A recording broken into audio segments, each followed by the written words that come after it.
Okay. Pag-aralan po natin ang Daniel 7. Dito po sa 7:1 ng Daniel, sabi po rito, noong unang taon ni Haring Belshazzar, akong si Daniel ay nagkaroon ng pangitain, samantalang namamahinga, isinulat ko ito. Talatang 2, gaya ng sumusunod, nakita ko ang isang malaking dagat na binabayo ng malakas na hangin. Ito na. Kanina, ano ang ibig sabihin ng hangin ay digmaan o kaguluhan? Ang dagat o ang tubig, anong ibig sabihin? Populated area o bansa o wika o karamihang tao. Ang sabi po rito, si Daniel, habang siya ay nakahiga, nagkaroon po siya ng panaginip. Ano ang laman ng kanyang panaginip o kanyang pangitain? Doon sa kanyang pangitain, mga kapatid, ang sabi niya, gaya ng sumunod, nakita ko ang isang malaking dagat na binabayo ng malakas na hangin. So nagkaroon ng tinatawag na pandaigdigang labanan o kaguluhan o giyera. Saan? Doon sa isang maunlad na bansa. Nakikita po natin, sang-ayon sa pangitain ni Daniel, abay binabayo ng malakas na hangin ang karagatan. So, ibig sabihin, nagkaroon ng pangbuong daigdig o pandaigdigan na giyera o kaguluhan. At ito ay nangyayari sa isang malaking bansa o maraming tao. Populated area. Ano pa? Sa talatang 3, ang sabi po rito, habang siya ay nakahiga at nagkaroon siya ng pangitain, habang tinitingnan niya ang dagat na kung saan ay binabayo ng malakas na hangin, nagkaroon ng malakas o malaking kaguluhan o digmaan, abay nakikita po niya na meron pong sabi po niya, merong 4 na malaking hayop na magkakaiba ay nagsiahon mula sa dagat. Ano ang ibig sabihin ng hayop kanina, mga kapatid, mga kaibigan? Ang ibig sabihin ng hayop ay mga bansa o kaharian. Sumibol o sumulpot o lumutang sa panahon ng digmaan o kaguluhan, pandaigdigang giyera. Pagkatapos po nito ay nakita po niya na mayroong isang bansa o isang kaharian, isang imperyo na lumutang, mga kapatid. 4 na malaking bansa o malaking kaharian ang lumutang. Ano ito? Ano itong mga bansa na ito? Ano itong mga kaharian na ito? Ano itong imperyo na ito? Sa talatang 4, ang una ay parang leon. Ang una ay parang leon, ngunit may pakpak ng agila, nabunot ang mga pakpak nito, umangat ito sa lupa at tumayong tila tao. Binigyan ito ng isipan ng tao.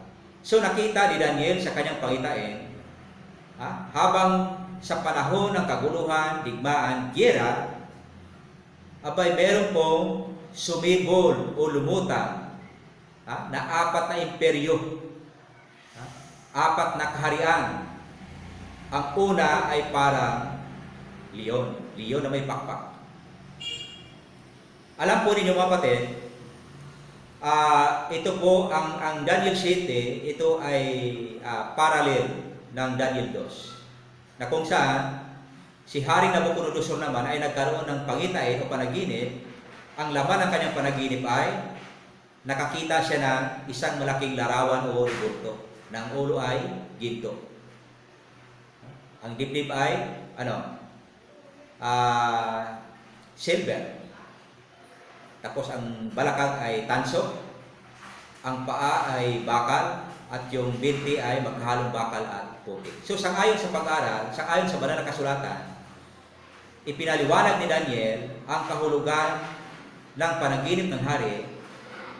Ang sabi ni Daniel, ang ulong ginto walang iba kundi ikaw, Haring Nabucodonosor. Sa makatuwid, Si Haring Nabucodonosor ay nung kapanahunan siya ay hari ng Babylonia. Ang Babylonia, hindi nagtagal, tinalo siya ng Media at Persia o Medo-Persia. Ang Medo-Persia, hindi nagtagal, tinalo siya ng bansang Gresya sa pangunguna ni Alexander the Great. Kita po natin, at hindi nagtagal, noong namatay si Alexander the Great sa edad na 33, ganun kabata. At ito ay sinalakay siya ng natalo o inagaw ito ng bansang Roma. So, ang ibig sabihin mga kapatid, ang leon na umahon po rito, ito pala ay bansang Babylonia.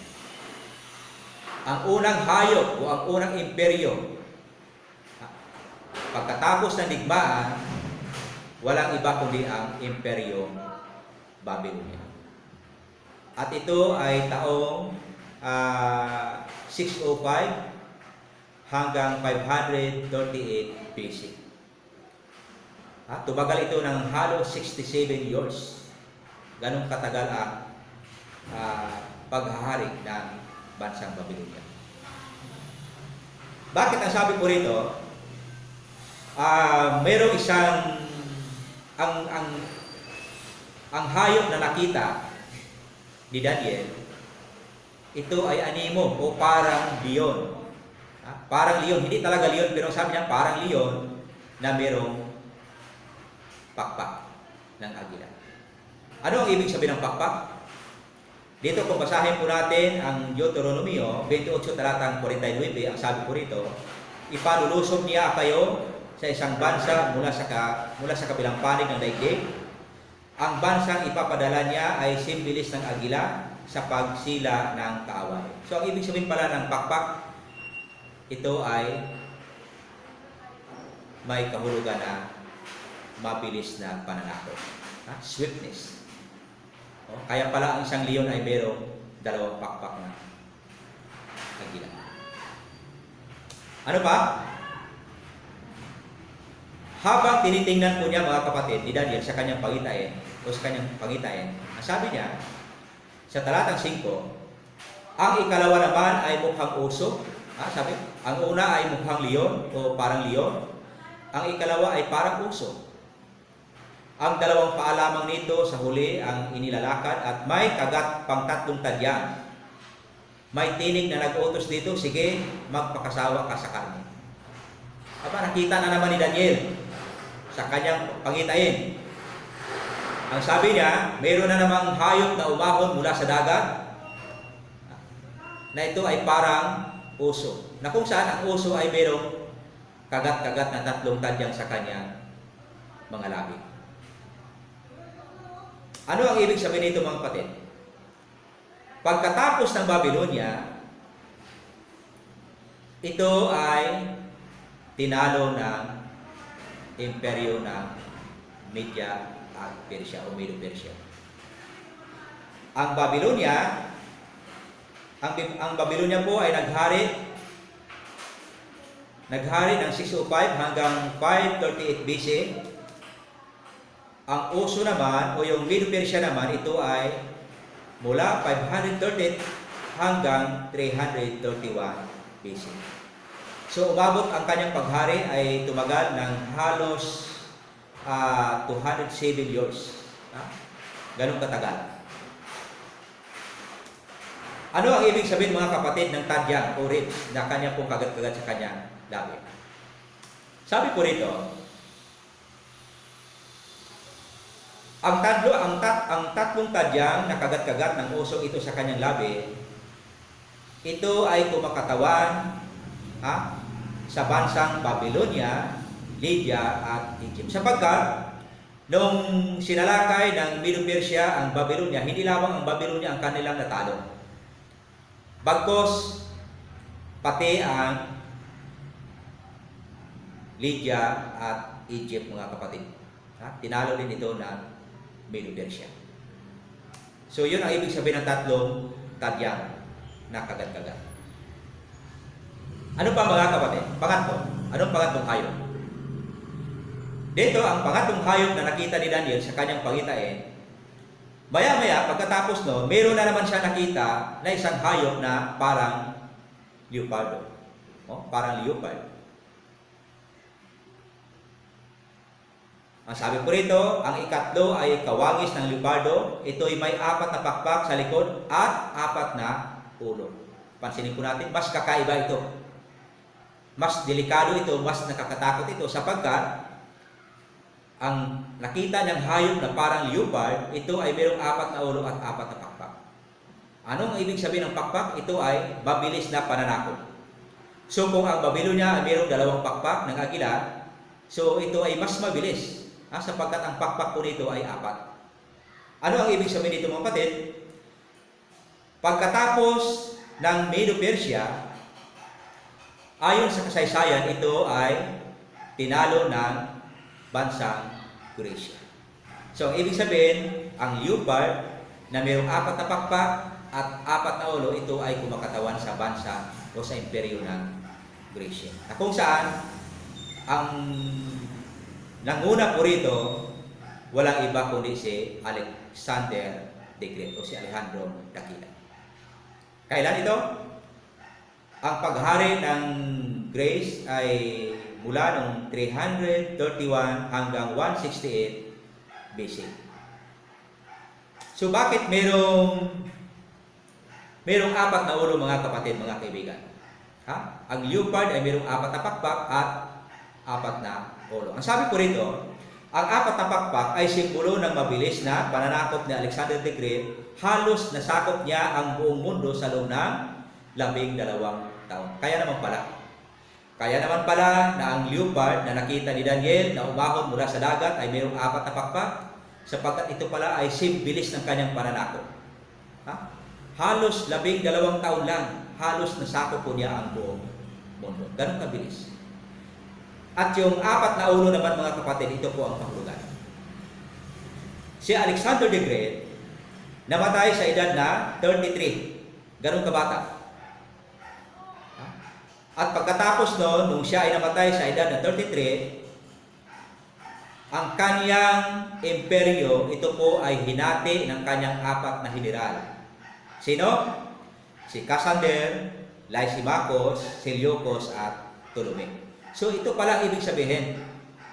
Kaya pala, ang nakita ni Daniel na isang leopardo na mayroong 4 na ulo at 4 na pakpak, ang 4 na pakpak ay simbolo ng kanyang mabilis na pananakop. Halos nasakop niya ang buong mundo sa loob ng 12 taon.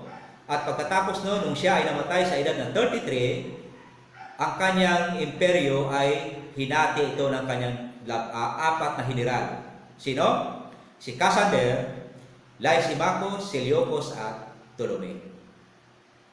So, pagkatapos ng mga kapatid, ang imperyo ng Gracia, ito po ay humina. At ito ang nangyayari. Pang-4 na hayop. Yan.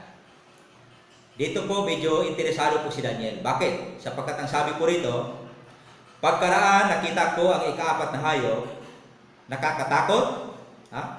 Ang sabi niya, ang 4 na hayop ay nakatatakot. Itong tingnan at mukhang napakalakas. Nakakatakot at napakalakas. At nakita niya, ang sabi niya, ang mga ngipin nito ay bakal at ang panga ay tanso. So kakaiba. Kaya pala, sabi ni Daniel, itong 4 na hayop na aking nakita sa aking pangitain, ito ay kakaiba doon sa unang hayop. Sapagkat ang unang hayop, pangalawang hayop, pangatlong hayop, ang sabi niya, meron siyang tinatawag na pagkakilanlan. Ang una, ang sabi niya, parang leon. Ang pangalawa, parang oso. Ang pangatlo, parang leopardo. Pero ang sabi niya, itong pang-4 mga kapatid, sabi niya, kakaiba ito. Wala siyang hayop na pwedeng paghalintuladan. Bakit? Ang sabi niya, isang halimaw o isang hayop na nakakatakot. At napakalakas. Bakal ang ngipin, tanso ang panga, at ang sabi po niya, niluluray-luray ang mga niluluray-luray ng kanyang bibig nito ang anumang makagat at tinatadyakan ang natitira doon. So kakaiba ito. Sabi niya, hindi lamang ito nakakatakot, ito ay napakalakas pa sapagkat nakikita niya talagang niluluray ng kanyang bibig. Yung nais niya, yung gusto niya, at sabi niya, tinatadyakan yung mga natitira. Ganun katindi yung ika-4 na hayop, mga kapatid. Ano pa? Bakit ang sabi ni Daniel, ang ika-4 na hayop ito ay kakaiba doon sa 3 hayop na nauna? Sapagkat ang sabi niya, ang ika-4 na hayop, nakakatakot, malakas, bakal ang ipin, at meron pang 10 sungay. Merong 10 sungay. Anong klaseng hayop para ito, mga kapatid? Nakakita na po ba tayo ng hayop na kagaya nito? Bakal, ang ngipin niya ay bakal, malakas, nakakatakot, at mayroong 10 sungay. So, hindi pa, no? So, ito ay nakita ni Daniel sa kanyang pangitay. Pagkatapos na namatay si Alexander the Great, at ang imperyo ng Greece ay hinati ng kanyang 4 na general, doon po nagsimula na ang bansang Gresya ay unting-unting humina. Medyo nababawasan ang kanilang kapangyarihan.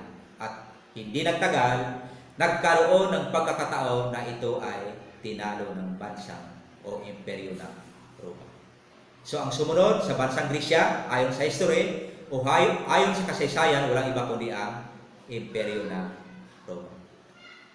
So kahit i-search po natin ito, makikita po natin at mapapatunayan po natin na ang history ay nagpapatunay doon sa sinasabi ng banal na kasulatan. So ang ika-4 na hayop, walang iba kundi ang Pagano Roma, mga kapatid. Pagano Roma. Ang Roma, nagsimula po siya noong 168 BC hanggang 476 AD. At tumagal siya ng halos 644 years. Ganun katagal. So kung napapansin po natin, nung time ng ating Panginoon, ito ay panahon ng Pagano Roma. Imperyo ng Roma. So sapagkat nagsimula ang kanilang paghari 168 BC at natapos ito noong 476 AD. Anong nangyari pagkatapos ng nung dumating ang panahon ng 476 AD? Anong nangyari, mga kapatid? Sabi po rito, yan. Basahin po natin ang 8, Daniel 7:8. Pinagmasdan ko mabuti ang mga sungay at nakita kong may tumutubo pang isa. Talagang kakaiba. Sabi, pinagmasdan ko mabuti ang mga sungay at nakita kong may tumutubo pang isa. Ang 3 sungay ay nabunot upang magkaroon ng buwang. Ang sungay na tumutubo, ito ay tulad ng tao. May mga mata at bibig. Nakapangingilabot ang sinasabi nito. Ang sabi ni Daniel, ang sabi niya, ang nakita niya sa kanyang pangitain, ang sabi niya, yung ika-4 na hayop, ito ay kakaiba doon sa unang 3 hayop. Bakit? Sapagkat ang ika-4 na hayop, ang sabi niya, nakakatakot, napakalakas, ang kanyang ngipin ay bakal, ang kanyang panga ay tanso. Sabi niya, niluluray-luray yung mga tao at tinatadyakan ito, pinapatay. At ang sabi niya, meron itong 10 sungay. At pagkatapos noon, habang tinitingnan niya yung ika-4 na hayop, ang sabi niya, doon sa 10 sungay, abay, merong humusli na maliit na sungay. Merong tumubo na maliit na sungay. Ang sungay na ito ay merong mata, may bibig, at nagsasalita. So kakaiba ito, sabi niya, itong sungay na ito, kakaiba ito doon sa 10 sungay. Sapagkat ang sungay ay may mata at may bibig at nagsasalita. Ano ang sungay sa ayon sa ating pinag-aralan kanina? Ang sungay ay kingdom o yung mga kaharian. Ibig sabihin, yung sungay, yun yung mga hari na nagsisipaghari doon sa imperyo o sa bansa ngayon. Saan tumubo ang maliit na sungay? Sa unang hayop, ikalawang hayop, ika-3 hayop ba? Hindi. Saan? Doon sa ika-4 na hayop. Ano ang ika-4 na hayop? walang iba kundi ang paganong Roma. So doon tumubo o doon sumibol yung maliit na sungay. Ngayon, alamin po natin ngayon kung sino ito. Kung sino ang maliit na sungay. At kung sino din ang 10 sungay. Sino ito ang 10 at sino din yung maliit na sungay. So tanda natin, ang paganong Roma nagsimula 168 BC hanggang 476 AD. Tumagal ang kanyang paghari sa loob ng 644 years. Sabi po rito, sa talatang 24, at tungkol sa 10 sungay, mula sa kahariang ito ay 10 hari ang babangon. Di ba? Yung 10 sungay, doon sa ika-4 na hayop, abay mga 10 hari pala. Pero parang 10 hari ang babangon. Mamaya makikita po natin. At ang isa'y babangon kasunod nila, yung maliit, dumubo, at siya'y magiging kaiba kaysa mga una, at kanyang ibabagsak ang 3 hari. Aba, nung tumubo pala, nung sumulpot pala ang maliit na sungay, mayroon pala 3 sungay na bumagsak una buwan. Ibig sabihin, yung 10, nung tumubo ang isa, nabuwal yung 3, ilan na lang natira?